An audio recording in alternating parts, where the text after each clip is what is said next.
the radical, fundamental principles of freedom, rational self-interest, and individual rights. This is the Yaron Brooks Show. All right, everybody. Music is back. That's cool. Hope everybody's having a great week. And here we are, back in Puerto Rico. Just in time for a tropical storm raging outside. Well, it's actually not raging. Well, the wind is blowing. Got a tropical storm here, so hopefully the internet will hold up. It is a little risky, but there we are. I committed to doing a show today. We will do the show today. Little jet lagged from my trip back from London, but I think we're good. We're going to be here for a while, and in Puerto Rico. Then there's Ocon. I hope some of you, most of you, many of you, are coming to Ocon in Austin. It'll be a blast. It's a great opportunity to meet other objectivists. A great opportunity to hear great talks and to hang out, and it'll just be a lot of fun. So I really hope you guys come to our annual conference. It's in Austin. So definitely great city. So if you've never been to Austin, it's a good opportunity to visit Austin. All right, let's see. We have a lot to talk about, lots of stuff in the news going on. I figured I'd catch up on kind of some of the news that's been going on in the world. I didn't do many shows while I was traveling, but you know the drill, right? We have to raise at least $400. But I think, Alejandrina, if she'll forgive me, I think we need to set some higher goals for today because, first 10 days in August, you guys just didn't step up to the plate when I was doing shows from Israel and London.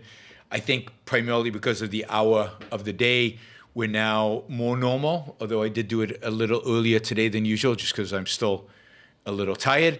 But hopefully we can get to maybe $500, $600, $700, $800, $900, $1,000 a day would be fantastic to make up for the shows that we didn't quite make it all the way. So Alejandrina get to 400, and then we'll decide where to go from there. Let's try to get a 400 quickly. All right, guys? Super Chat is available. Super Chat is open. The more money you put in the Super Chat, the faster I will answer. That's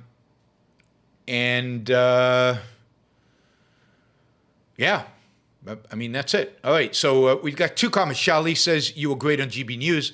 Steven says, we were all so proud of how you did on GB News. GB News was great.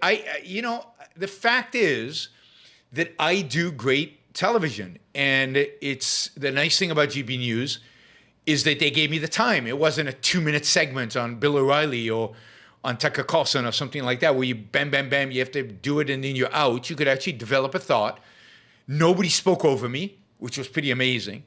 I got to actually talk, and it was great. And as I've said before, I really do. After 2012 elections, I was banned from Fox, and then they brought me back at around 2014, something like that. And I did my first Neil Cavuto show, and he had me on. And at the end of the segment, he goes, "Damn, Yaron, I forgot. You do great television." And I said, "Yeah, so why don't you have me on more often?" So there was a while there where I was on Neil Cavuto regularly, and then came 2016 election, they kicked me off again. They don't like me during elections, so there you go. It is what it is. But GB News, I'm hoping to be on more frequently. They definitely expressed an interest for me to be on more frequently, so I'm hoping that actually happens. And it'll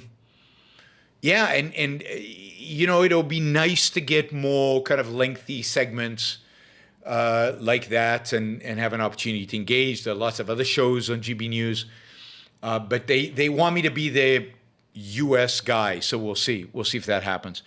The plan is to do it via Zoom, and maybe when I'm in London in the future, we'll do another live segment. We'll see. They seem to have enjoyed it, although hard to tell. So this is all because some producer there contacted me before GB News ever went live. So GB News, for those of you who don't know what it is a new news station in Great Britain that's supposed to be right-wing and counter to the BBC. And before they launched, I was contacted by a producer, said, hey, would you generally want to be on? And I said, yes. And then we've been talking since. And then when I was going to go to London, I said, hey, I'm going to be in London. Could we do something live? And he put me in touch with other producers, and we made it happen. So it is perfect. It is perfect. So I'm really happy with how it went. I'm happy. Landon, thank you. He also thinks the news appearance was really well done. I'm happy with how it went. I'm happy that the woman who asked me the question there, she kept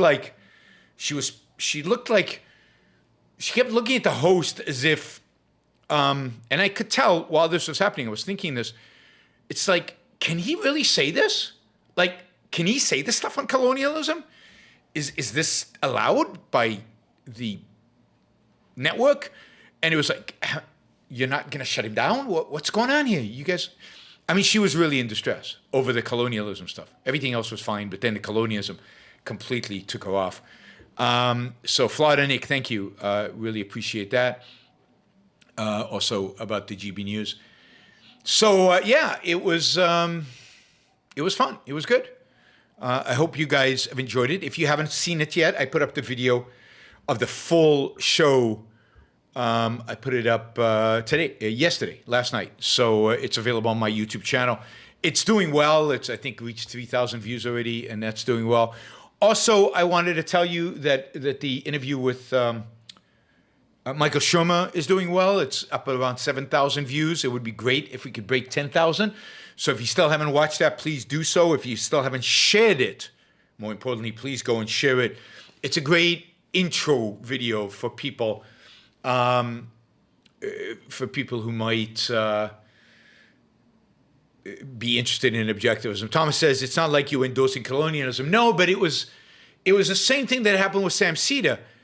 I was endorsing personal responsibility. I was endorsing the idea that people's choices matter, and it's their choices that are driving the outcome. And people just have a hard time with that. There's always antecedent external causes. It's nobody's fault that they're poor. It's nobody's fault that they're authoritarian. It's nobody's fault that a building fell down on top of their heads. It's nobody's fault, right? It can be. We can't hold people actually accountable and responsible. That's why we need government, because we can't trust people to be accountable and responsible. And we generally need to feel guilty for the fact that some of us maybe can make these kind of assessments, but we know most people can't. They're just too ignorant or stupid to do it.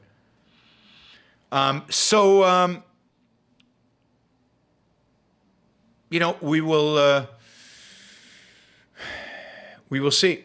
Wonder Freeman says, next time you're in UK, could you visit Oxford and spend some time with Oxford Karl Popper Society? David Deutsch, Sarah Fitz Coleridge, and Shira Marleton.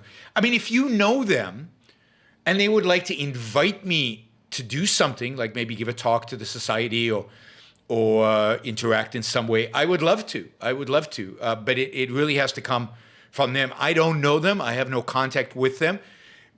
I would love to give I've given many talks in Oxford, but I would love to give a talk in Oxford for the Karl Popper Society. So, encourage them to invite me to participate. So that would be ideal. And again, I would love to go to Oxford. Thank you, Gail. I appreciate that. And yes, I'm happy they like me. I'm curious. I ask this periodically, but what the sound sounds like. It feels like my S's are being emphasized. I don't know. It seems a little tinny, but I'd be interested in you guys telling me what you think about the sound right now. So that'd be great. All right, let's see what else. Now I'm doing sound is good. All right, 100%, great. So yeah, I wanted to fill you in on the JB News. on the tropical storm. The renovations in the condo are still ongoing. God, I so am looking forward to it being over because we've got a great condo, and I want to do the balcony. I want to do a show where I show you the view out of our living room and off of the balconies. But I just want to be able to enjoy the condo, and it's really hard. It's really hard to enjoy it while it's basically still being painted and this and that. All the furniture is under nylon. So one of these days, we will get there. All right. Again, I hope you guys come to Okan. And I'm giving a talk there on OPA. We're going to Okan to celebrate OPA. OPA, Objectives of the Philosophy of Ayn Rand by Leonard Peikoff. I'll be giving a keynote talk on the value of OPA. So hope you'll all be. I hope you'll all be there. All right, cool. Let us see. Okay, so Gene asks, where does the quote, government isn't necessarily good, come from? Proper government under capitalist context, although it's implicit in objectivism and capitalism. I've been attributing the actual quote to you, am I right? I don't know. I think Ayn Rand said something similar, but I don't know. I don't know if the quote is to me or somebody else. I'll try to find out and get back to you, but I find it hard to believe that it's me. Usually these kind of really clever quotes I've taken from somebody. So we'll find out. All right, I'll try to find out. Emmett asks, what are your thoughts about Ben and Jerry's pulling out of Israel as a boycott of their treatment of the Palestinians? See you at Okan. Glad you're going to be there, Emmett. That'd be great to see you there. I mean, what do I think? I've been boycotting Ben and Jerry for the last, is it 25 years? Since the mid-90s, I've been boycotting Ben and Jerry. Ben and Jerry is a leftist-dominated, just horrible outfit. Yeah, they make good ice cream, I know. But Jeremy Trimble is going to Okan. Excellent. I'm looking forward to seeing everybody at Okan. Jonathan, thank you for the support. Really appreciate it. Are we scheduled to talk? I thought we were scheduled to talk. And thank you for your book. I got the book. So I've got the book. And if we're going to talk about the book, then let's schedule a time to talk about the book. So, yeah, I don't, Ben and Jerry used to be Ben and Jerry, the two founders of Ben and Jerry. Used to be in TV a lot in the 90s. And they are such hippie, irrational, emotionalist, collectivist, socialist leftists that I stopped eating their ice cream a long time ago. Even when Unilever bought them, because Unilever kept the board, an independent board for them, and kept Ben and Jerry around, and they made Ben and Jerry money. Wait a minute. Did I just say that right? Yeah, they made Ben and Jerry a lot of money. Ben and Jerry are really, really rich. How is that consistent with their socialism and leftism and all of that? It's a little nutty. It's a little nutty. Anyway, so I think Ben and Jerry is within their rights to pull out of Israel because to boycott Israel, and it's in my rights and it's Israel's rights and everybody else. You shouldn't eat Ben and Jerry. If you hate the left, don't feed them by eating Ben and Jerry. All right. Thomas says, Austin COVID rates have required canceling my Okan orchestra concert. That sucks. But I hope you're still coming to Okan. Why are we canceling the Okan orchestra concert?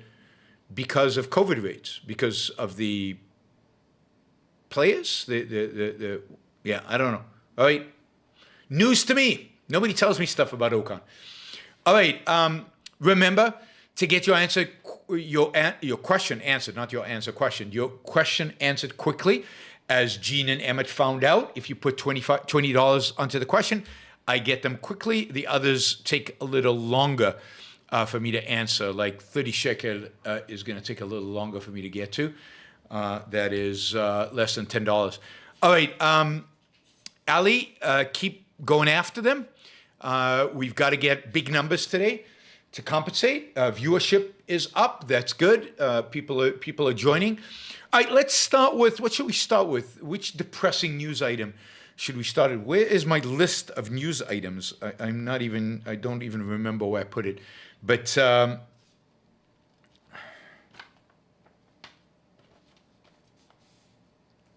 I don't. All right, let's talk about quickly just an item I read today about 9/11, and then we'll talk about Afghanistan, and then we'll talk about Cuomo and infrastructure. We got to talk about infrastructure and crypto. We got to talk about crypto with regard to infrastructure, and of course, we have to talk about COVID, a little bit about COVID in children. And I need to pull up. Let me just pull up this website so that I can read you the outrageous stuff on COVID in children. All right, 9/11. So some of you might know this, but the victims of 9/11, so it's almost 20 years since 9/11. We'll talk more about that as we get close to 9/11. We'll do at least one show commemorating 9/11. It is 20 years. It's hard to believe. 20 years. Wow. Anyway, you might notice, but the victims, many of the families of the victims of 9/11, suing the Saudi Arabian government and claiming that they share responsibility for 9/11. And as part of that, they have asked to the U.S. government for their classified files about the potential connection between Saudi Arabia and 9/11, and particularly specific intelligence officials, maybe members of the royal family, and their involvement in 9/11. And the U.S. government has not been willing to release the information.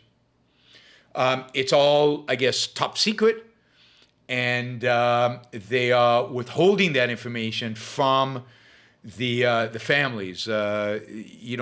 Basically, families have now told Biden that he should not come to any of the events commemorating either 9/11, either in Pennsylvania, where Flight 93 went down, or at the Pentagon, or in New York City, unless he is willing to release these documents. Now, my view about government secrecy is that almost nothing should be secret, right? The only stuff that should be secret is the stuff that truly puts American lives at danger, but anything else should be open. The government is our government. They are our servants. How dare they keep secrets from us? And, there's some credible reasons to believe that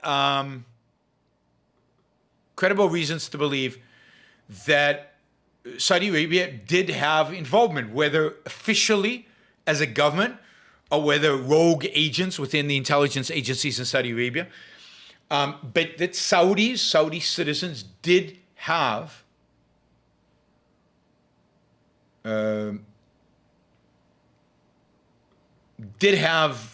some role to play in 9/11, in facilitating, or at least in not providing information to U.S.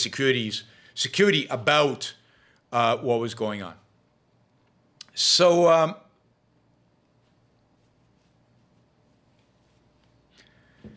it's horrific that the U.S. government, and the U.S. government for 20 years now, has been preventing families from getting the information. It is horrific that the U.S. government does not make that public and make accusations against the Saudis public. I mean, the groveling of every single administration, Bush, Obama, Trump, Biden, to the Saudis, and I'm sorry if I offended anybody by mentioning Trump in there. I know some of you are very sensitive to that. I'm not allowed to say anything negative about Trump. But every single administration just grovels before these sheiks, these barbaric, Middle Ages tribalists, at the expense of American lives and property. Remember that the only flight to leave the United States, and this is no conspiracy theory, this is fact, the only flight to leave the United States in the days after 9/11 was a flight authorized by the Bush administration to take Saudis out of New York, out of D.C., back to Saudi Arabia. Only flight. If they were connected, and I don't know that they were. We don't know. We don't have the intelligence. If they were connected, the evidence went back with them, right? But that's the one exception the Bush administration made. In the midst of a national horrific tragedy, they didn't let any Israelis go anywhere. They let the Saudis back to Saudi Arabia. So, it's just the idea that these families can't get the information, can't get their lawsuit, going forward because the U.S. government is trying to protect Saudis is, as usual, horrific, mind-blowing. Nobody cares. Nobody cares. Which is connected to Afghanistan, of course. As we know, the Biden administration is committed to following up on what Obama and Trump committed to, which is leaving Afghanistan quickly. Biden is actually executing on that. This is in spite of a peace deal negotiated by the Trump administration with the Taliban, that the Taliban will behave themselves once the American leaves. In spite of that, the Taliban are on the offensive. They've taken now 7 provisional capitals in 5 days. What shocks me about this the fact that they're doing this is not shocking at all. The fact that the U.S. is leaving is not shocking at all. I mean, indeed, I think they should leave if they're not going to do anything anyway to protect America. The thing that's shocking is that I keep hearing these foreign policy experts, former and current diplomats, saying, it's still not too late for peace. We can still negotiate. If we could just get the Taliban to the negotiating table, we can negotiate a peace deal and preserve the few liberties that the Afghan government provides its citizens. Why does anybody allow these people to speak? I'm not for silencing them by government, but why does any media anywhere why does any rational person in the world listen to this garbage? I mean, think about it. Why would the Taliban, under the best of circumstances, the Taliban doesn't want peace. It doesn't want to share power. It doesn't want negotiations. I mean, other than to use those negotiations to weaken its enemy so it can advance. The Taliban wants to rule, to dominate, to control Afghanistan. It's not interested in women going to school. It's not interested in women going without covering their faces. It's not interested in any of this stuff. It wants to impose, as it did historically, Sharia law over the entire Afghanistan with no compromise. What is it about the Taliban? What is it about its history? What is it about its behavior? What is it about anything the Taliban has ever done to suggest that they're open to negotiating a deal? And yet, nobody challenges these people. How much should we give, negotiate, da-da-da. Trump famously invited the Taliban to Camp David. I mean, talk about a disgusting act of foreign policy to sign the peace deal. Luckily, that never happened. How does one treat the Taliban as some kind of, just friendly force? They're not getting what they want, so they engage in violence. Really? When we know what they want is to completely dominate that society. That's not a secret. They don't hide it. They don't pretend. Why do we pretend?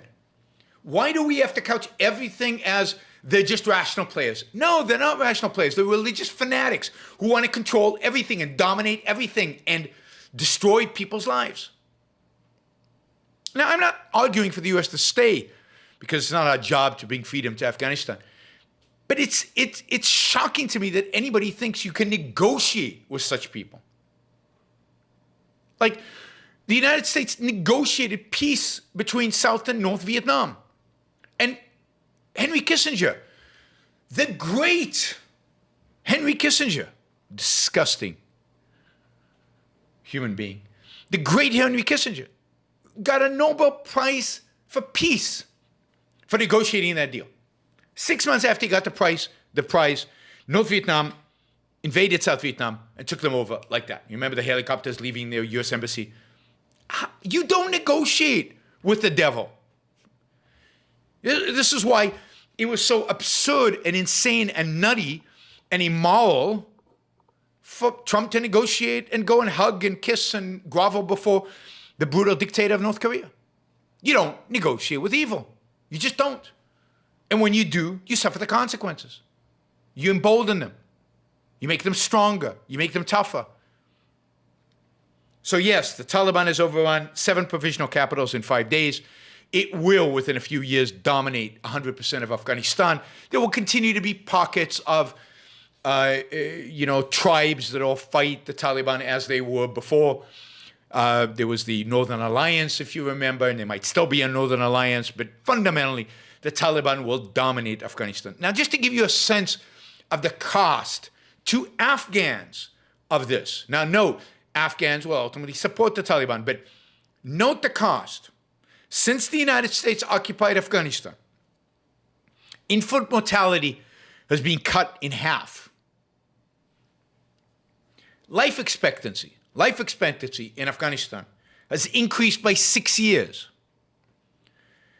Electricity consumption, which is a good measure of economic advancement, has increased by 10-fold. Years in school for men has increased by 3 on average, for women by 4 on average. University students have gone from 31,000 to 100,000.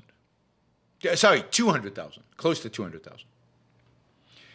Life in Afghanistan is about to get much, much, much worse. Now, you could say you don't care.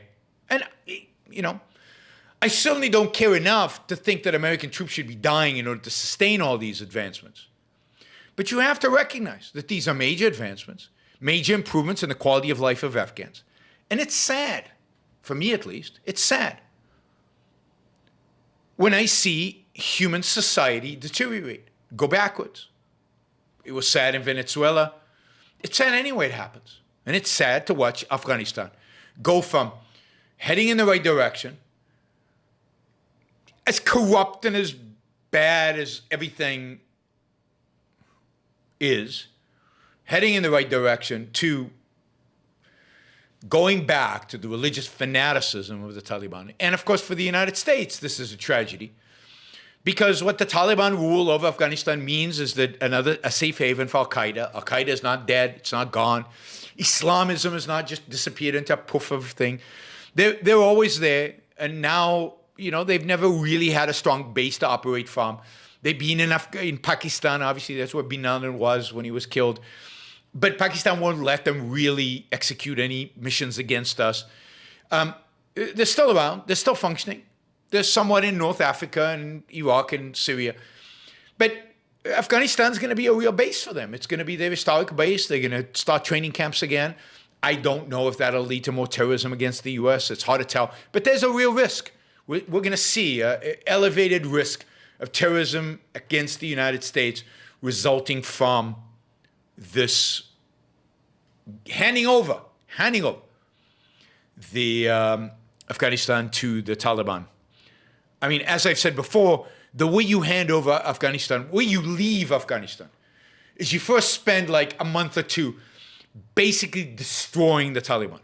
I mean, destroying them, using whatever munitions you need in order to eviscerate them. And then you leave. And if you have to go, by the way, into Pakistan to eviscerate some of the Taliban, you do that too. You just find them wherever they are and you kill them in large numbers, in devastating fashion, starting from the leadership on down. Anybody who volunteered for the Taliban is open game. You destroy them and then you leave. But we won't do that. We've never done that. We don't believe in doing that since World War II. That's why we lose, and that's why our enemies are constantly emboldened. All right, we are way behind. What's the matter with you guys today? $100 in half an hour, not acceptable. We need to get to $400 here, guys. Quick is better. So $25 a question, $20 a question, sorry, gets priority. And you don't have to ask a question. You can just support the show. We've got 120 people watching right now, only 45 likes. So please like the show before you leave, if you like it, of course. Press the like button. We should be over 100 likes right now. So please do that before you leave today. And of course, use the Super Chat to support the show. Ali is getting a little worried here about this. Yeah, it's been harder to raise money on Super Chat recently. So hopefully, some of my whales, I don't know what happened to the whales. The whales have gone somewhere. I'm not sure where they are. All right. But let's try to do that. Of course, if you feel like I give you out value, right, and I'll bug you less if we can raise the money. But if you feel like you get value from the shows, the way to show value for value is like in everything else. You pay for that value. And while I offer this for free on YouTube, the way to pay for it is through either Super Chat or a monthly contribution. I really am trying to double the monthly contributions over the next, let's say, year and a half. That would be amazing if we could double that. So those of you who would rather support the show monthly or who don't listen to the show live, it's this work that makes it possible for me to go to GB on GB News and promote capitalism on GB News. It's this work that allows me to travel around the world and give talks. It's this that allows me to do these hours and hours and hours of shows on a regular basis, particularly when I'm home. So youronbookshow.com/support, monthly contribution, anywhere from $2 to $2,000, anything in between there is good. And you can also do that on Patreon and Subscribestar on Locals. But I'm really trying to, we've got about 500 and, between 500 and 600, we've had pretty much stable for months now, supporters. If we could double that number, and if ultimately we can get to 2,000 people supporting the show, everything is paid for. And I'll take off the ads from YouTube. I'll take off the ads from the podcast. I'll make this, that's it. We're done if we can get to those numbers. I was talking to, in South Carolina, I was talking to Dave Rubin. And, Dave is basically, he's done unbelievably well financially. From, basically this, from supporters like you supporting him. But he has numbers. I think my average supporter gives more money, but I think for him, it's just the sheer numbers. So we need to get some sheer numbers, which means, we need to get 2,000 supporters. There should be 2,000 people out there in the world today who listen to the show. Every single episode I put up pretty much gets to 2,000. So they're more than, and that's just on YouTube. There's another 2,000 listen to the podcast. So 4,000 people listen to every single show. Overall, we've got tens of thousands of subscribers on different platforms. There's got to be 2,000 people among them, those who feel like they get enough value out of the show that they can go on and put a little bit of money to recognize the fact that they're getting value. So I'd appreciate if you did. All right, enough of that. Shazbot, thank you. Thessi Surface, thank you. Really appreciate that. We should have quite a few new listeners because the GB News brought over like $300 new subscribers to the channel. So that's good. Money makes the world go round. Dean, thank you. Shazbot says, I just bought a new Toyota Tundra. Ooh, that's sweet. But I still have some in the bank. Here you go. Thank you, Shazbot. And I do owe you a movie review. I'm halfway through the movie. I'll have a review done here shortly. Ask fewer questions when listening intently. That's Landon. Okay. Thanks. All right, we're $200, so we're halfway there. We're going to need a few more Shazbot-like contributions at $50 to get there. All right, Chris Cuomo. Not Chris Cuomo, Governor Cuomo, whatever his first name is gone. He resigned today. He didn't resign because he locked you down for weeks, then months, then more months, and more months. He didn't resign because he sent old people from the hospitals to to their homes, so where they infected other old people and probably caused the deaths of hundreds, if not thousands of people. He didn't resign because of that. Nobody cares about that. It goes back to nobody caring. Nobody cares. Nobody cared about that. He didn't resign because he's a megalomaniac who presented himself as some God's gift to humanity during COVID and ran those press conferences like disgusting central planner. He didn't resign because he said at some point, human life is infinitely valuable. We'll do whatever it takes to save any human life. But he did resign because, like most megalomaniacs, their weaknesses are expressed in many different ways. And in his case, as with many men who have this trait, he abused relationship with women. How badly it was, it's really hard to tell. But, he touched them inappropriately, said things inappropriately to them. It would be good if women felt like they could tell men, don't touch me like that. So that we knew where the boundaries were. My policy is, at work, just avoid it. Try not to touch, hug, and so on. But it would be good if women stood up more. But I understand that it's difficult, right? I like girls. You like girls, Stephen. I don't grab. I don't. Unless that's, expected, right? I don't run my finger along women's back in the elevator.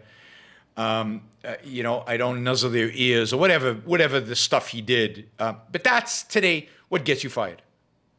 I don't know if it should get you fired. It should get you a reprimand. It should, you should be asked to change your behavior. But in the world in which we live in today, that gets you fired. And if that got rid of Cuomo, so be it. He was a disgusting figure. He had presidential ambitions. I'm really happy that is gone, that he is no longer a part of our political world. It's good to get rid of him. Right. What happened there?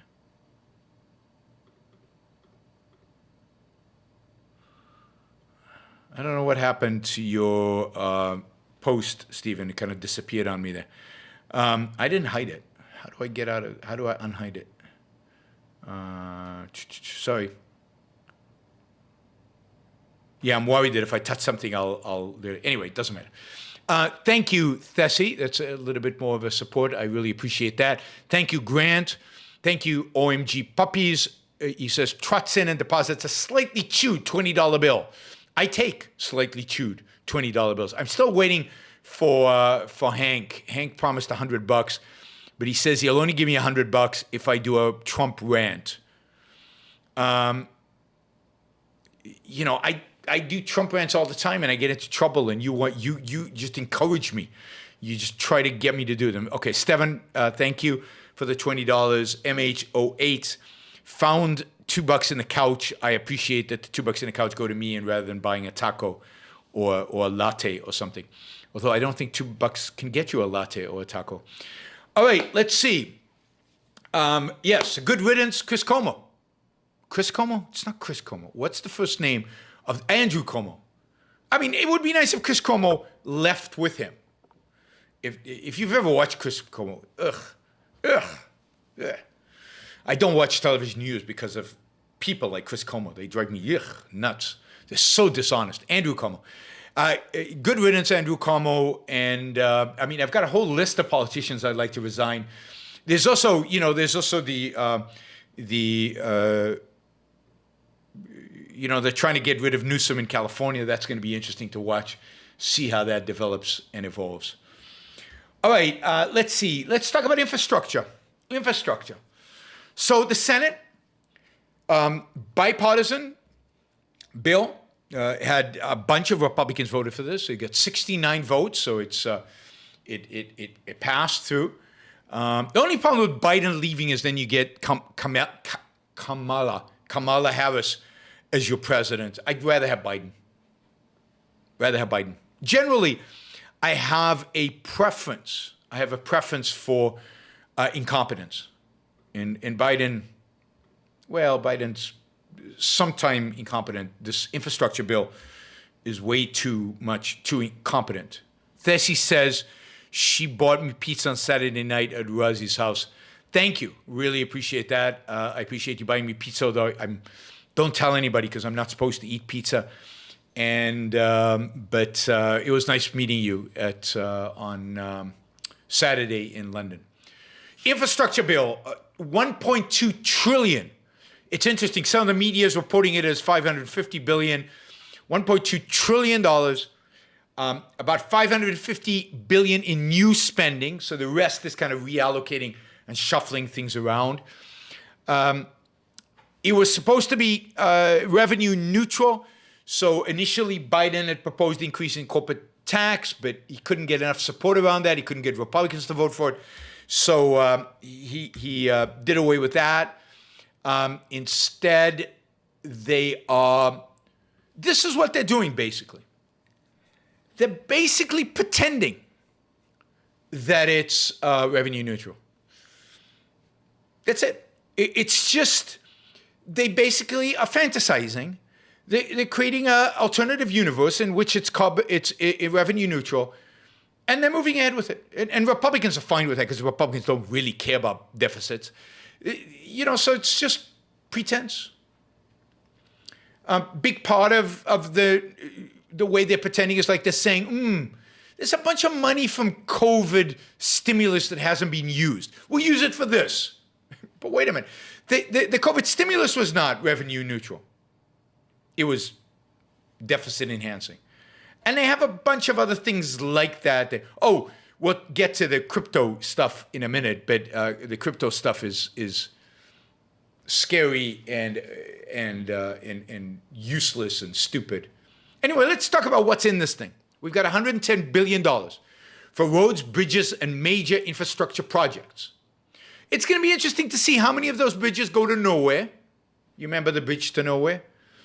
Last time we built a lot of bridges, there was a bridge to nowhere. That was, I think, in Obama's stimulus package. Roads to, I don't know.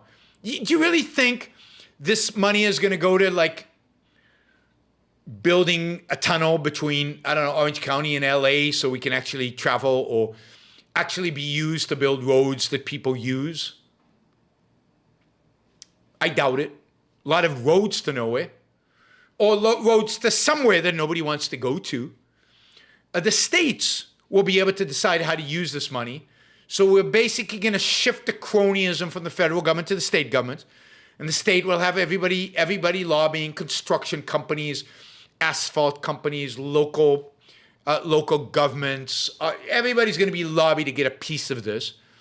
I have a feeling that the cost of building a mile of road or a mile of highway is going to go up significantly. Or a bridge. A lot of this is going to bridge. $40 billion. $40 billion. Man, you could fix a lot of bridges with $40 billion. $40 billion are going to go to repairing, replacing, and rehabilitating bridges. Now, I read you a report from the Civil Engineers of America saying that, or I guess a critique of that report, saying that, the infrastructure in the United States is not that bad. Bridges are not falling apart. Yeah, there's some, and local government should take care of it. State government should take care of it. And the way to fund these things, what should be the way to fund these things? If the government was going to do it, what would be the way to fund it? Gasoline tax and tolls. You tax the people who are going to use it. It's the closest you get to fee for services. If I'm going to fix this road, or I'm going to fix roads in a particular state, raise the gasoline tax in the state. But no, the Democrats insisted that it not be a use tax because they don't believe in that personal responsibility thing. You pay for what you use. They don't believe in any of that stuff. They want us, people like me, well, not me, but you, who don't live in a state, who don't use the bridge, who don't use the road, to pay for whatever they want you to pay for. It's truly, it really gives you insight into their egalitarian nature, this idea that we don't raise use taxes when we want to build something like roads. Best friend Hank says, here's a taste, just a 5-minute rant on Trump he wants. He put $50 on that. All right, I mean, I still expect 100 when I do the rant. I'm trying to figure out where to fit it in, right? Maybe infrastructure is not a bad place to fit it in. We'll get to it. So $40 billion in bridge repair. We've got $1 billion on reconnecting communities. That's where communities are being divided by highways and other infrastructure. And I don't know, you build tunnels under the highways, bridges over the highways, so reconnect it. God. It also going to fund planning, design, demolition, and reconstruction of street grids, parks, and other infrastructure. Do you imagine the cronyism that this is going to entail? Can you imagine the push-pull, the pulp peddlers? They're going to go in there trying to grab a piece of 1.2 trillion. I mean, even just a tiny sliver of 1.2 trillion is a lot of money. More money than I'll ever have.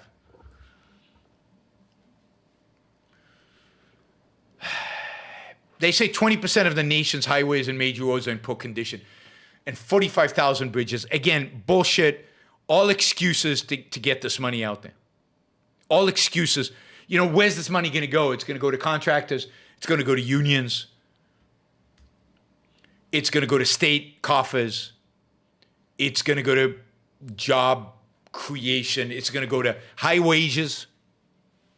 I mean, Ayn Rand talked about the aristocracy of pull. A bill like this is just perfect for the aristocracy of pull. They're just spend all of our money.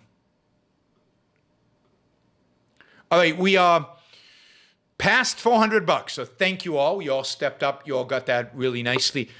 We need to get to, at least 600. At least 600 tonight to start catching up to where we need to be for the month of August. We don't want the month of August to be below the normal kind of average kind of revenue generating month on Super Chat. All right, $39 billion to modernize public transit. Right? Much of that is going to go to, or a significant portion of that is going to go to Amtrak. And by the way, Amtrak, they're going to change the purpose of Amtrak. So Amtrak used to have as its mission statement to try to make money. They've given up on it. Amtrak has never made money. So they're basically abandoning the idea of Amtrak making money, and now it's just going to serve you. The whole purpose now is going to be serve you, because if they make money, they can't serve you, or they won't serve you. It's not primarily a serve you kind of thing. It's $39 billion to modernize private transit.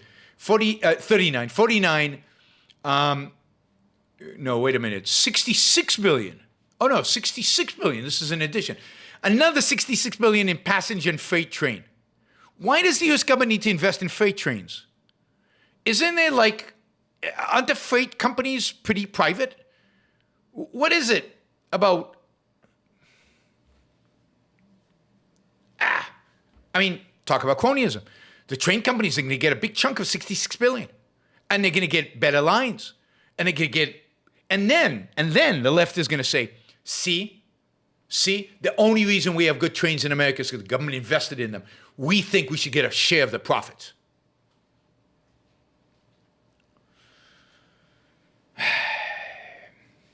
Broadband, 65 billion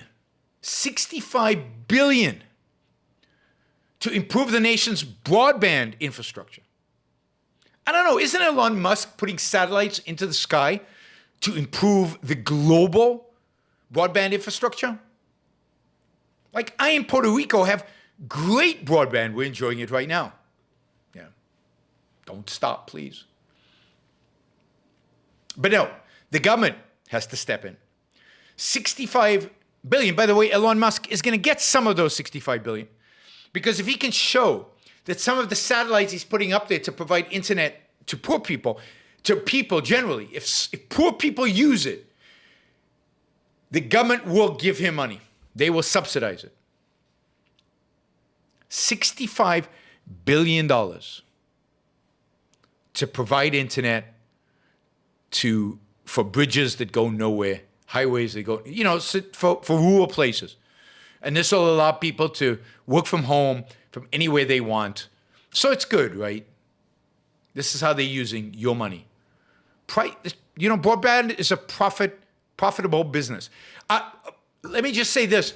One aspect of this was defeated, which is so good. In the initial proposal that Biden made, they were going to start up government-owned businesses to provide broadband and compete with private businesses.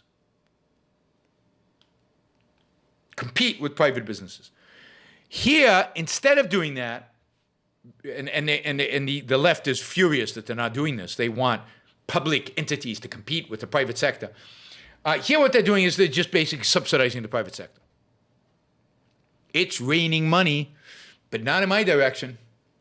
I should return to civil engineering, which is my profession from 2-3 lifetimes ago. And I should go and do some construction and get a piece of this. This sounds really lucrative. Airports, ports, and waterways. Oh, wow. They're only getting like 17 billion for ports and 25 billion for airports. Like, that's where I think they put a lot more money. Again, why? Privatize the airports? Let them make money? That would give them an incentive to be nice.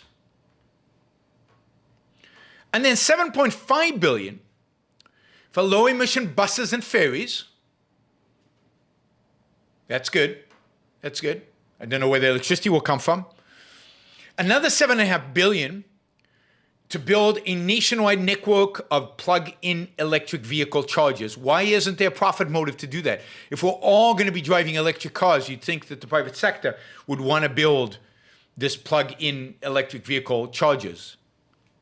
God, the amount of corruption that's going to be here, the amount of waste that is going to be here is just unimaginable. Unimaginable.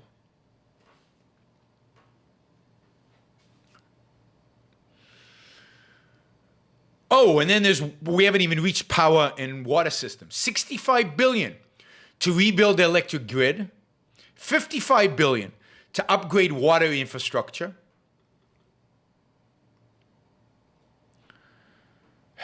$50 billion on top of that. I mean, the 50 billions are just being thrown here left and right.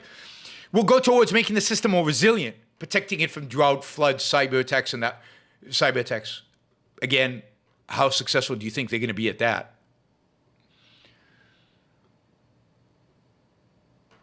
$21 billion to clean up Superfund and brownfield sites. Haven't they been investing tens of billions of dollars to do that for decades? Decades now? How this will be paid for, right?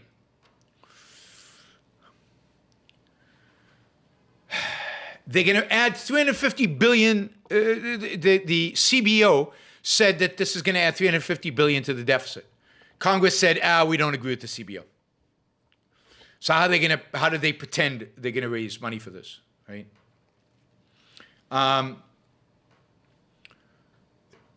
COVID relief funds, I said that already. They're going to auction some spectrum, which they're going to use for this, but they were going to auction the spectrum anyway, so that's super cheating. Let's see. They're going to have Superfund fees that they're going to raise 50 billion from, and they're changing the tax reporting requirement for cryptocurrencies. Now, they claim to be getting 20-something billion from the cryptocurrency tax reporting requirement. So here's the thing. The crypto community is going nuts over this. Basically what the bill says is if you're a cryptocurrency broker, it doesn't define broker. Indeed, its description of broker is very broad. You have to send into the tax authorities every transaction, every client that transacts in more than $10,000 over crypto. Now, why would the authorities want this?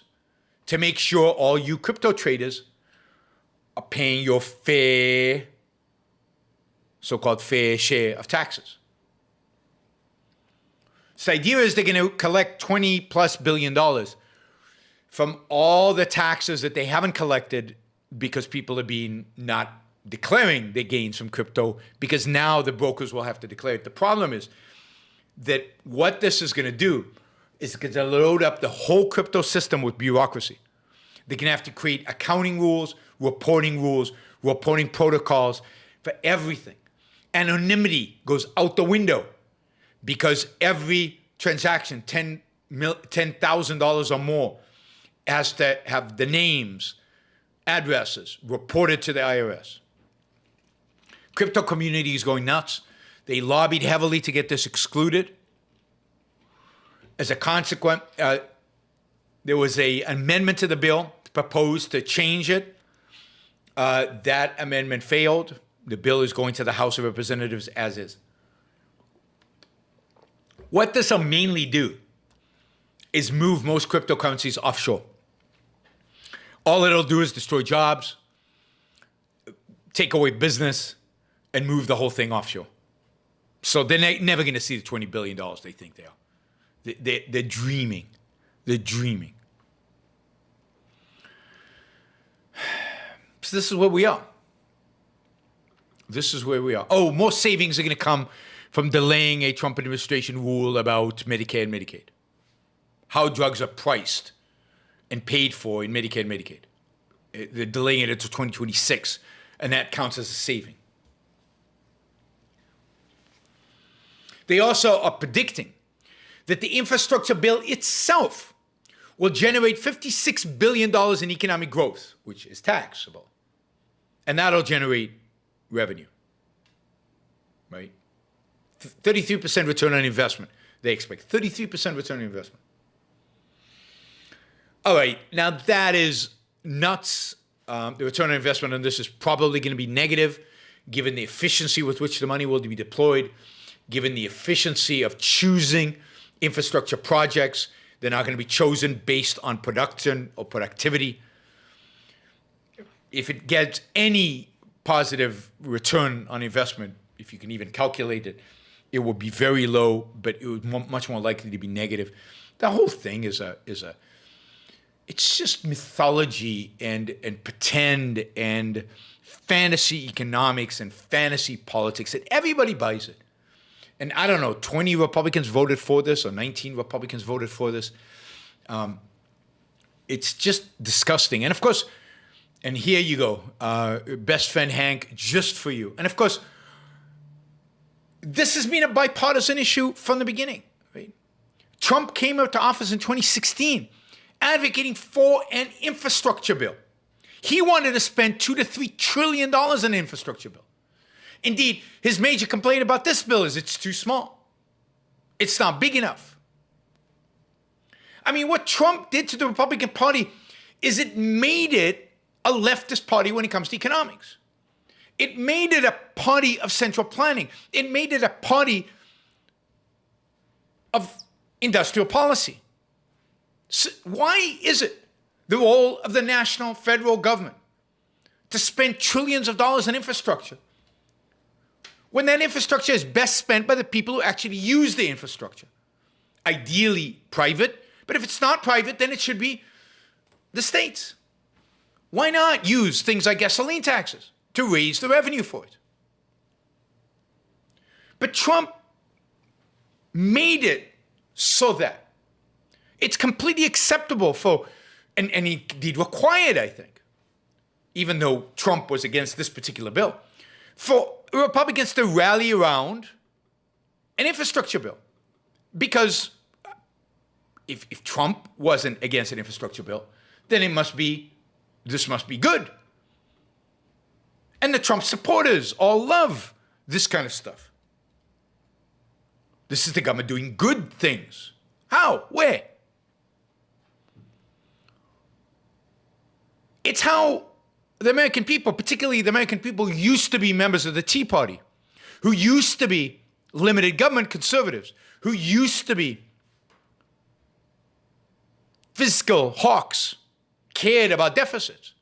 What Trump did is he basically eradicated that point of view from the Republican Party. He basically made it unacceptable to hold those views. To be a Trump Republican is to be a big government Republican. It's to be a Republican who believes in government intervention in the economy, government intervention in trade, government intervention in infrastructure, government intervention in drug pricing. You remember all the bills about drug pricing? One of them, they're just delaying right now. And of course, he committed in 2016 and committed time and time again not to touch entitlements. How are you going to cut deficit spending? How are you going to cut the deficit? How are you going to get government limited if you can't touch entitlements? He was going to save entitlements. So if you stand up today and say, no, we need to change entitlements, well, the pro-Trumpers are not going to support you. If you're going to say government shouldn't be spending $1.2 trillion when we're running massive deficits on infrastructure, or for that matter, on anything else, you're not with the program anymore. Government is the cure for our problems. If you worry about deficits, why? No Republican is worried about deficits since somebody remind me? Since Calvin Coolidge, maybe? Certainly not Bush or Trump. Where is this free market, right-wing free market support going to come from? For support for the free market going to come from? It's not going to come from Trump. It's not going to come from Trump supporters. It's not going to come from, Goldwater. Thank you, Tom. I was thinking of somebody. No, Reagan didn't care about deficits. Reagan supported massive deficit spending. Deficit grew dramatically under Reagan, in spite of the fact that tax revenues grew under Reagan when he cut taxes. So the Laffer curve actually worked. He managed to approve and to sign spending bills that were greater in their growth rate than the growth that he had generated in tax revenues. Yeah, I mean, a few Republicans voted against the infrastructure bill, more because they're going to vote for anything against anything Democrats proposed. But a number of Trump loyalists, like Lindsey Graham, voted for it. The Republican Party is being emptied from its free market advocates. The free market advocates don't come anymore and don't appear on stage anymore at the conservative conferences. No free marketer will run for president. It's all about social issues, and it's all about granting the left, the high ground when it comes to economic policy. Join it, Iran. Join what? I'm not sure what I'm joining. All right, so that's where we are. It's depressing. I like Ben Sasse. But Ben Sasse, of course, is hated by anybody who supports, by people who support Trump. And Ben Sasse is probably among the best of the senators out there. He's intelligent. He's too religious, but he's generally intelligent and pro the founders and pro the Constitution. I have a lot of respect for him. I met him once, and I've seen him speak, and he was impressive seeing him speak about the Constitution, about the founders. He knows his stuff. Should Republicans just turn off the lights, lock the door, and hand back the keys? Yeah, that'll be good, because then that'll open up space for the creation of a third party, hopefully a better party. What we need is to capture the imagination of the American people with the ideas of liberty and freedom and markets and prosperity and progress and economic growth and wealth and success. Shouldn't be that hard. All right, just a few things about children and COVID. All right, so here are the headlines. More children are catching COVID. Well, not that headline. This headline. Pediatric COVID-19 hospitalization spike in Florida. Children's Mercy Hospital says fewer children are now. Whoop, that's the wrong headline. What's going on here? Pediatric hospitalizations soar. Yeah, the headlines changed from when I last looked. But basically, there's massive panic out there. Massive panic out there over the fact that children are getting COVID and being hospitalized as COVID. Now remember that in the first few rounds of COVID, children basically didn't get much. So here's some of the facts. It's true. Nearly 94,000 kids got COVID-19 last week. They were 15% of all new cases. Now, why is this? Well, it's primarily because COVID is now attacking the unvaccinated. And children are unvaccinated. And it's morphed into a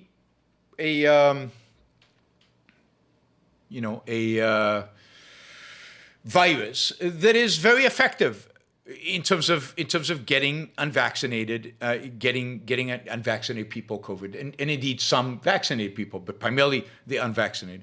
Since children are most of the people who are unvaccinated, you're getting a higher percentage of children. They're the ones where you're seeing the virus manifest. But if you look at the state-level data, it's been analyzed by the American Academy of Pediatrics. It shows that children accounted for roughly 15% of all newly reported COVID-19 cases in the nation. 94,000 were recorded during the period, this is last week, and 31% increase over 72,000 the week before that, and 39,000 the week before that. So it's spiked quite a bit over the last 2-3 weeks. Now, this has been increasing steadily since July, after it's been declined most of the summer. This is nowhere near it yet, and this is primarily they're saying because they're not vaccinated. But the fact is that in states where data was available, less than 2% of all child COVID cases require hospitalization. And the fatality rate, this is the fatality rate. The fatality rate is basically zero. Maybe in some cases, it's 0.03.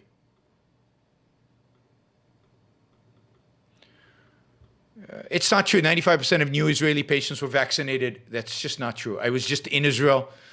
That's just not true. A majority of the people being admitted into hospital in Israel, an overwhelming majority are unvaccinated. And there's large segments of the Israeli population that are unvaccinated. So it's just, sorry, Wanda Freeman, but that's just the data's wrong.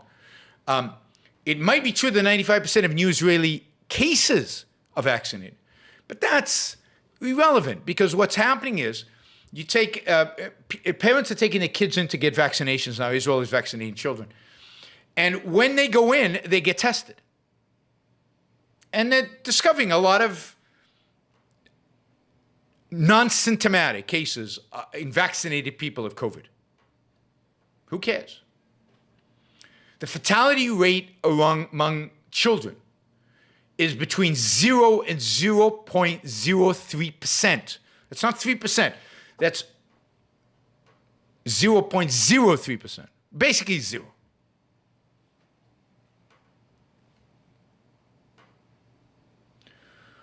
So, if you're vaccinated for COVID, by the way, the other thing that you can see in Israel is that the vaccinated people who are getting COVID are all over 65. And they all were the first people to get vaccinated in the world, really. They were all vaccinated in December of January, right? So they all have had their antibody levels drop dramatically. They're the ones that are most likely to get. You know, my parents' antibody count when they did a serological test a few weeks ago was very low, in spite of the fact that they got 2 boosts of the vaccine.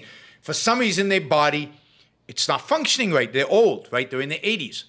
And they're the ones that are likely to get COVID who were vaccinated.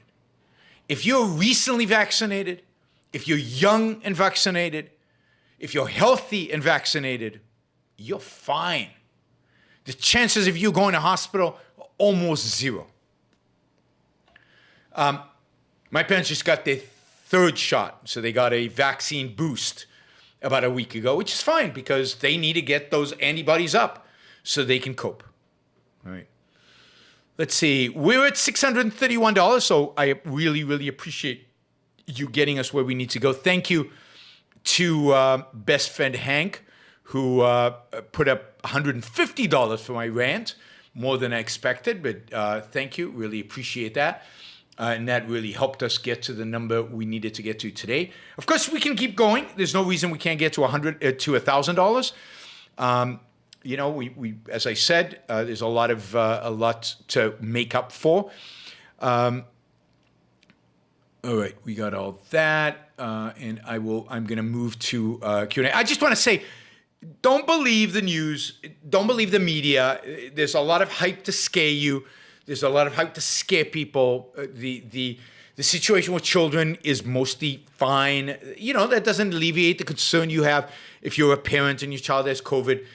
But the probability of going to hospital is very small, and the probability of dying from it is basically zero. So I still don't think children should get vaccinated. I don't think this is bad enough to justify that. I think if you're older, you should get vaccinated. Vaccines are clearly a significant, you can see it in the UK. In the UK, there was a spike as unvaccinated people got the disease, and now it's coming back down. In Israel, it's going to come back down. As more people are vaccinated, as the virus has fewer people to latch onto, as this older population now gets a boost to the vaccine, it's going to go away. And deaths, both in the UK and in Israel, are still very low. Very low given the number of cases.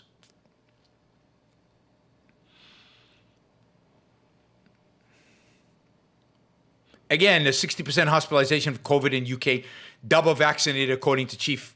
I'd want to verify that number. But in addition to that, I'd want to see what is the age, when did they get vaccinated? There's no question that the vaccines lose effectiveness over time. That was always going to be the case. But the younger you are, the more robust the vaccine response is, the longer it lasts.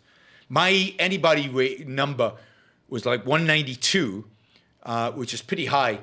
And I had the first vaccine in March of, in February of this year. I had the second one in March.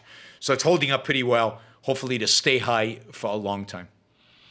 Yeah, the virus is going to mutate. But every time it mutates, it usually gets weaker, not stronger. Gets weaker.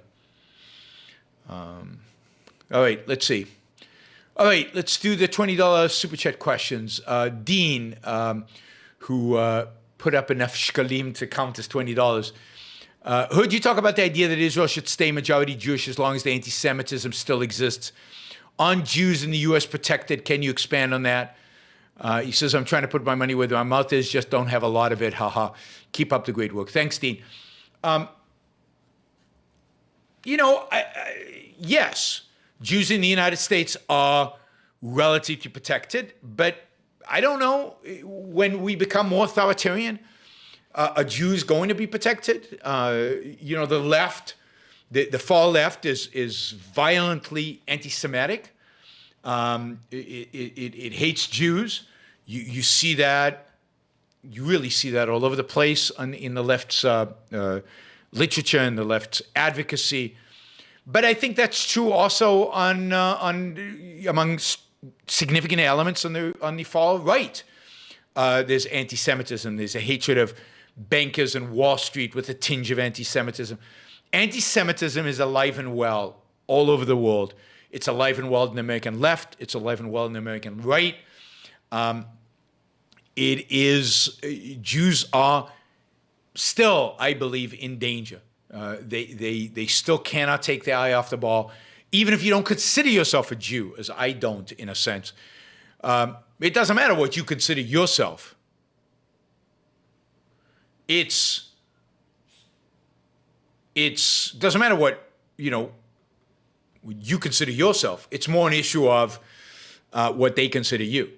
So I know that if ever there were concentration camps somewhere, even though I don't consider myself Jewish, I'm going, and so are my kids.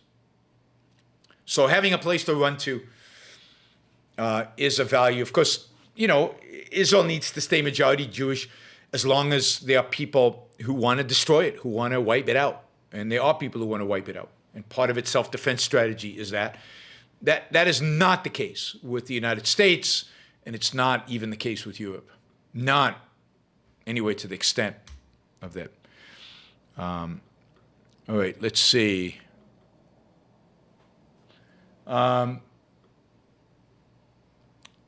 Let's see, other $20 questions. Yeah, here's Michael. Michael asks, locking down the entire state of New York for a year and a half and sending tens of thousands of old people to their death in nursing homes isn't an impeachable offense, but brushing an intern back 5 years ago. Yeah, no, I said that. I agree completely. It's absurd. He should have been impeached for the lockdowns. He should have been certainly impeached for the sending tens of thousands of old people to their nursing homes, back to the nursing homes, thus killing all their friends and family. The same thing happened in New Jersey. The same thing to some extent happened in London and happened in, I think, in California. So all of those governors, all of those leaders should be out on their butts, out of there.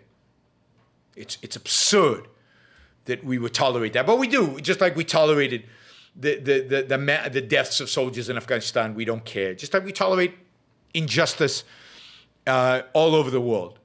Nobody cares.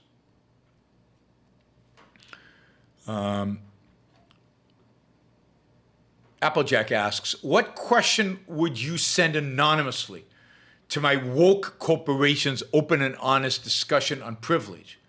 Last time I asked, am I my brother's keeper, or is my brother my keeper? I was ignored. Thanks, Yaron. Yeah, I mean, any question like that, you're going to be ignored. You could ask, why is the color of my skin a determinant of my level of guilt?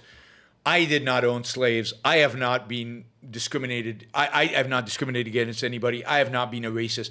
Why are you treating me based on the color of my skin? But you will be ignored to that question as well. But those are the kind of questions you should ask.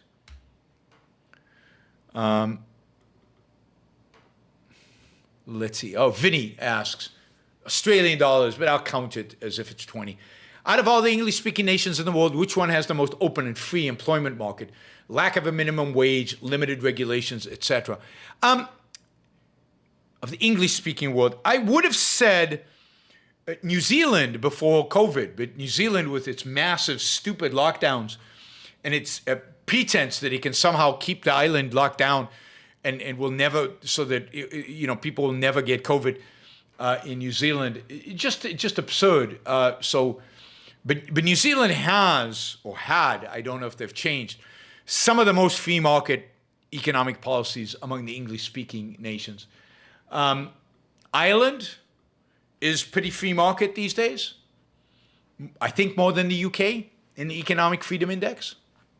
So those would be two candidates. The US is still relatively free, but the best resource for that is just put in Google Economic Freedom Index, and that'll give you a sense of which of the English-speaking countries is freer. Again, Australia is fairly free relative to other English-speaking countries, except look what they've done during COVID. That wipes it all out. I mean, I think Sydney's still into lockdowns. I mean, and the Australians do lockdowns like the Chinese almost. Ryan says, balcony show funding, take your time, no rush. Yeah, I mean, as soon as the renovation's done, we'll do something either for my balcony or for my living room so you can see the view, even if it's a short show. Okay, Bogdan asks, this is Canadian dollars. That's very generous. Thank you, Bogdan. The mall is the practical. In a principled society, yes. What about here, Canada and now? Should I support forced vaccination so that I can travel, or the anti-vaxxers' right to decide? Vote for legalization of recreational drugs or against to avoid a tax increase? Yeah,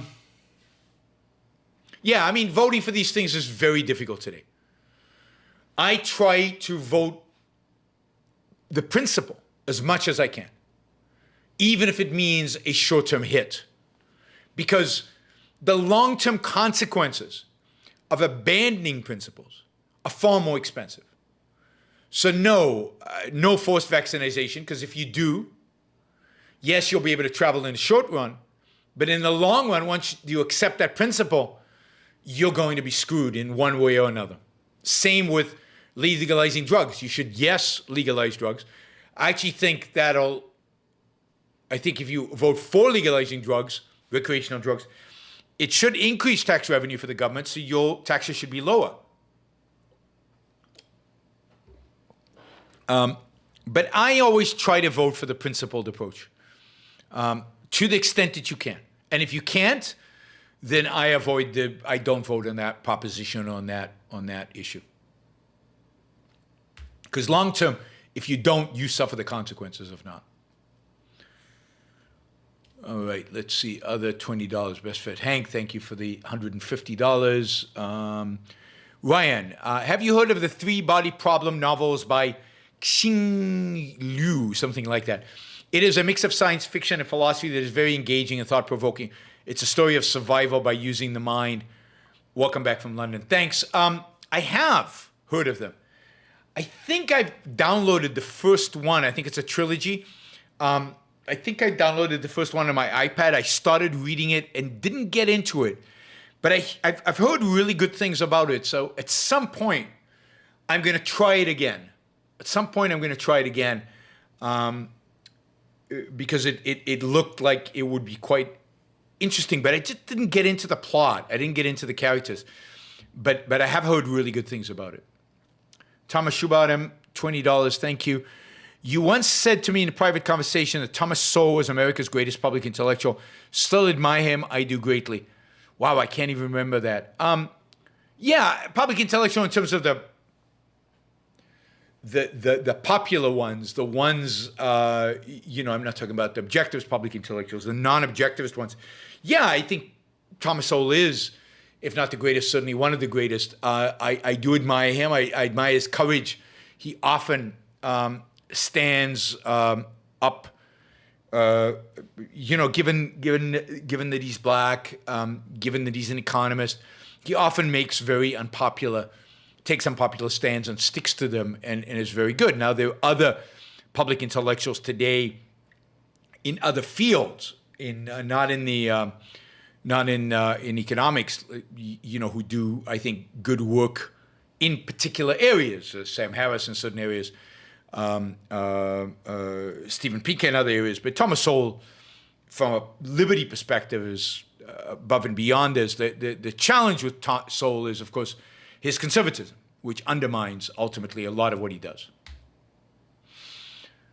All right, let's take the under $20 questions. Of course, you can keep asking questions at $20. Actually, $20 right now would take us over $700, which would be pretty cool.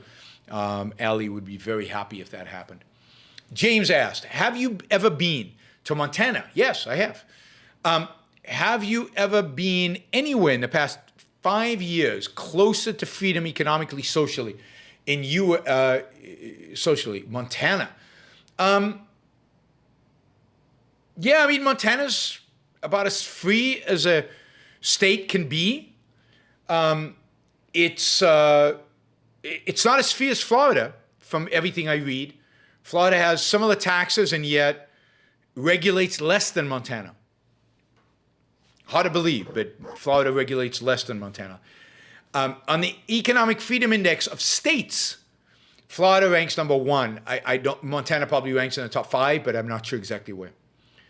And of course, given that I live in Puerto Rico, I think that at least economic freedom, I have more in Puerto Rico. I'm not sure Puerto Ricans have more in Puerto Rico, but I have more in Puerto Rico.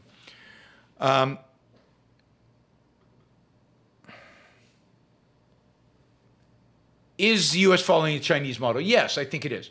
I think the entire West is basically copying China. Whether it was tariffs, state involvement in production, whether it was lockdowns, I think there's a real fascination with Chinese authoritarianism and Chinese statism that many in the United States would like to follow on the left and on the right. Let's see. Michael asked, did the audience vote that you won against John Mackey in the second debate? No. no votes in the second debate. I think I would have lost that one.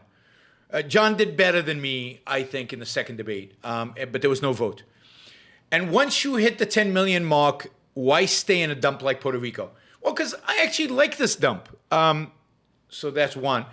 And second, because I'll still be gay. I'll be living off of capital gains. And in Puerto Rico, the tax on capital gains is exactly zero. So as long as I have zero taxes on capital gains, it's hard to justify leaving Puerto Rico. I like it here.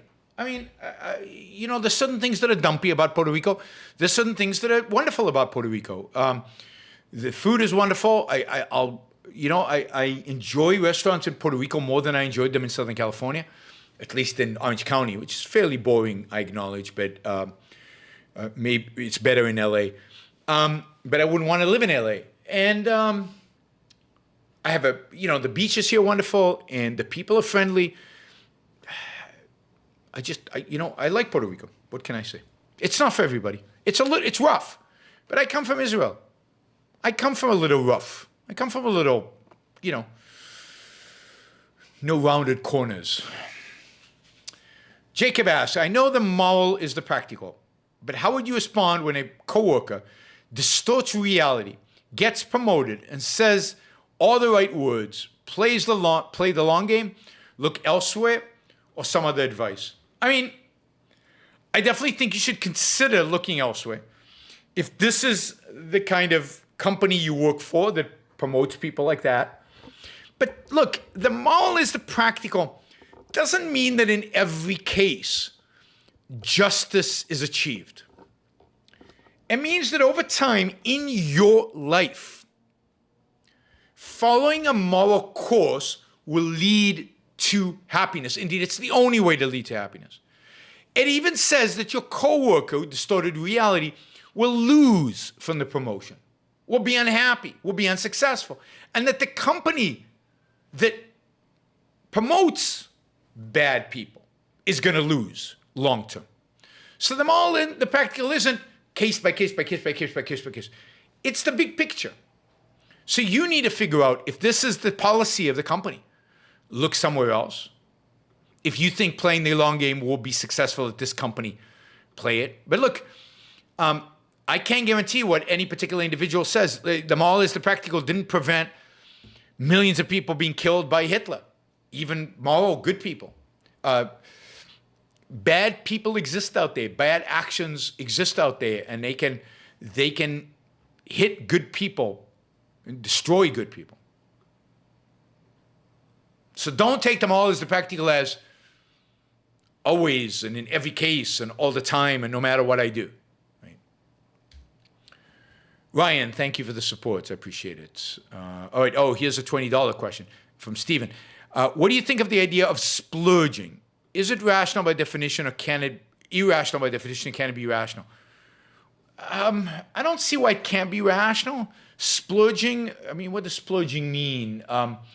Excessive consumption or significant consumption because, I don't know, you got a big raise or because you're celebrating something important and you want to splurge on something exciting. As long as it's rational, that is, you're not spending beyond your means, you're not spending money you need for something else, you're not sacrificing some other value for the splurge, I don't see why it has to be irrational. It could be irrational, but it could also be positive. Justin asked another $20 question. Again, Australian, but we'll take it. New girlfriend told me today that in her mind, Ayn Rand is associated with anti-vaxxers and QAnon.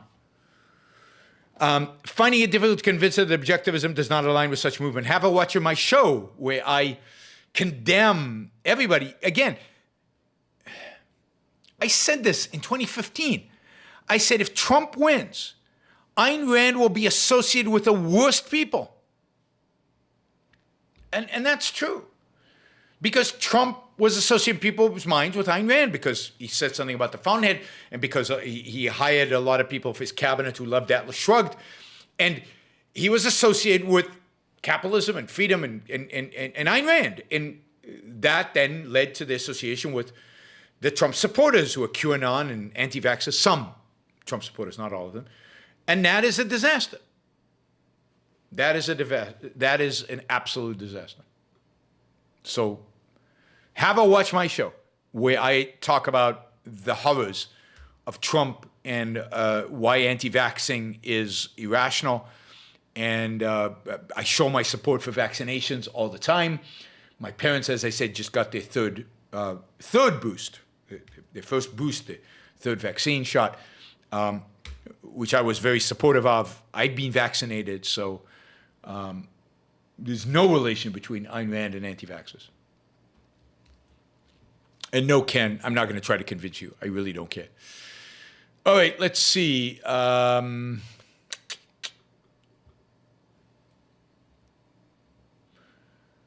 Will Chicago ever return to its former glory, financial hub? I considered moving there. People said I was frigging stupid to move there, or Twin Cities. I don't know about the Twin Cities, but Chicago is bankrupt. It's bankrupt morally. I mean, I don't know if you heard about these policemen who were shot. One of them died. The mayor is awful. The police, when she came to the hospital, the police turned their backs on her in an explicit sign of disrespect because of how anti-police she has been. It's a city run by the left. It is a city with some of the worst schools in the country. It's a city that is anti the minorities that live there. It obviously hates blacks, because all its policies are dedicated to, maintaining black poverty and black high crime rates among blacks, primarily against blacks. It's just a city in decay and decline. It's a beautiful city. It's an amazing city. It's an exciting city. It's a little too cold, but other than that, it's an amazing city, and yet it's clearly in decline. It has amazing people in it. It was the best city from the Ayn Rand Institute for fundraising. More people in Chicago supported the Ayn Rand Institute than any other city, in terms of dollars at least. But it's in decline. It's in decay. The left dominates that city. And it's worst elements of the left, right? The worst elements of the left. It used to be that the left dominated Chicago, man. A lot of corruption, and they got stuff done, right? That was the I forget the name of the legendary mayor of Chicago. But today it's just corrupt philosophically, and therefore it's a dead country. It's a dead city, a dying city, put it that way. It's really sad, really, really, really sad. Chicago, when it's not cold. It appears the UK will be better to live in than in the United States in 10 years. Maybe. You mentioned this on GB News. Which country has the better chance at freedom?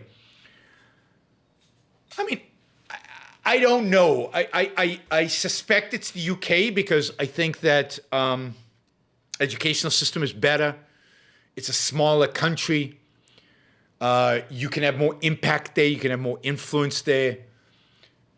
There's probably more, classical liberals probably have more influence there than they have in the United States. But both countries are in bad shape. Think about the Johnson government and how leftist it is. So Daley, Richard Daley, thank you. The Daley family controlled Chicago for a long time. And at least they got stuff done, right? But today's left doesn't get anything done, and it's just corrupt through and through, intellectually, philosophically. It's nihilistic. It's egalitarian and nihilistic. Anyway, I don't know where it's going to be better, but UK certainly has the potential to be better. I don't know if it'll live up to that potential. All right, we're at $755. Somebody wants to pop down $250 to bring us to $1,000. I will be very happy. So will Ali.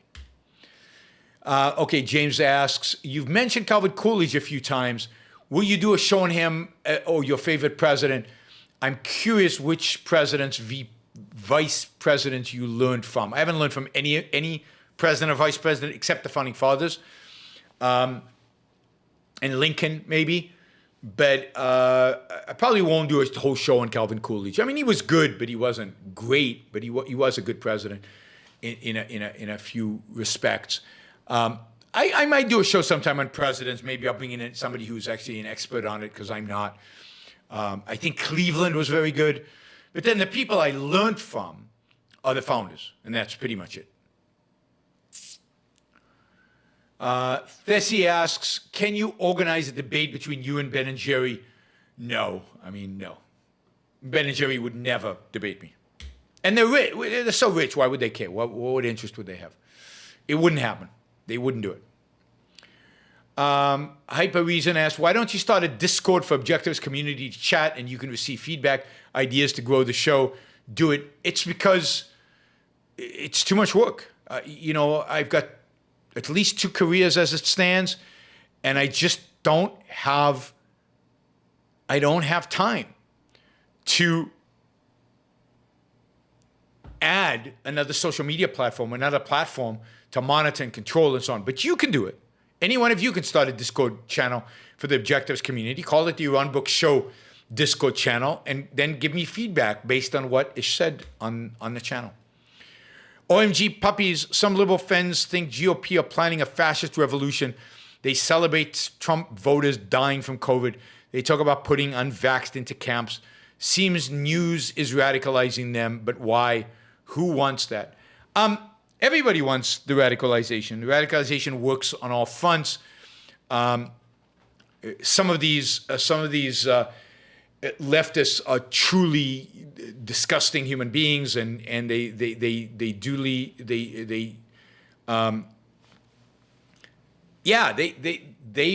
celebrate when people die, as do some people on the right, who I remember saying, oh, we should put machine guns on the wall and just mow down the people trying to come into the country, or we should kill all communists, all socialists in the United States. None of that is justified. That's the kind of horror that this kind of irrationality on both political parties leads to, and I really would like to see it eliminated. It really is horrible. It really, really is horrible, and it's a sign of the decay in the United States, and the fact that we don't even recognize ourselves as one people, because we don't recognize any principles on which we would be a people. We're not free anymore. We don't believe in freedom anymore. There's nothing to make us special, nothing to make us unique anymore. And we start hating on each other for the differences between us. There is a value in having common values and sharing a common vision for the country. And that's all gone. And this polarization that they're calling it, it's really hatred of people who on some issues are different than you. It's just horrific. I mean, and the differences are not that big at the end of the day. On most issues, they agree. What are your thoughts on Bill Maher and his turning against the left? I mean, Bill Maher always was a kind of a leftist. I mean, he often, I think on Islam, on 9/11, was opposed to the leftist position on it. I think he's interesting, but he often also turns against, he certainly is anti-capitalist. He hates capitalism. So I'm very mixed on Bill Maher, but the fact that he stood up against the left on 9/11, the fact that he stands up against them on Islam, the fact that he stands up against them on wokeism, all of that is good. So I'll give him that, but his anti-capitalism is pretty disgusting. Okay, well, thank you, Florida Nick. I appreciate the support. Wellesley, $20 question. Can all of Chomsky's views be summarized as F capitalism and F the U.S.? Also, do you think the right should promote Hawaiian independence as a way to ostensibly correct past wrongs? I don't get that. But yes, I think his views on economics, on foreign policy, on the world can be summed up as, I hate capitalism, I hate human beings, I hate the United States, but I hate humanity more generally. Yeah, it's pretty disgusting. I don't know why anybody would promote Hawaiian independence. Nobody benefits from that. nobody benefits from Hawaii being independent. We're at $800. Thank you, guys. That's terrific. Really appreciate the support from everybody today. I don't know what past wrongs you'd be correcting by making it independent against the locals there, but I'm not sure how independence would correct it. Why the right should promote it. So I'm missing something, I guess. Okay, Thomas asks, would it be rational for small countries to negotiate with much more powerful countries that are threats, given that they can't defeat them militarily? I mean, ideally what small countries do is find big countries that will support them so that the threatening countries don't really threaten them. But yes, I think sometimes you have to negotiate from a position of weakness and comes to some understanding so that you're not wiped out. Dave Goodman is still waiting for the Saving Private Ryan review. Yes, you are. I've got the Saving Private Ryan review. I've got the Shahbaz review of the movie, I forget its name, something with wind. And I've got a show about cultural intelligence. So those are the three things I owe you guys. I haven't seen Private Ryan again recently. I have to watch it again. I'll do that soon, and then I'll do the review. I apologize, Dave, for taking so long getting it done. Somebody asked if I sleep at all. It's hard. Frank asks, I'll have to think about the military. The wind rises. Yes, I'm more than halfway through that. I'll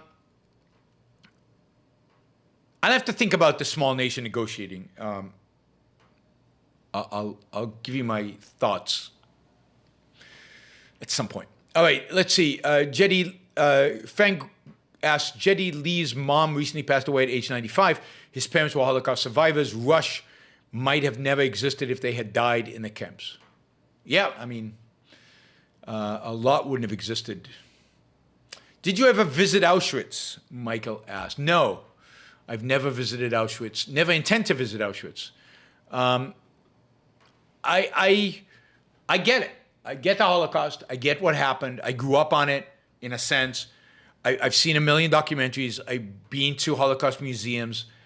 I've experienced it and have an understanding of it to the extent that I want to have experienced it and have an understanding of it. Beyond that, I think it's just masochism. There's nothing for me personally to be gained from going to Auschwitz. I felt those emotions, and I don't need to feel them anymore. There's no upside, if you will. So I don't think you have to suffer in order to do good in life. All right, let's see. We've got a couple of $20 questions here. James asked, the more I learn about people, the more I like my dog.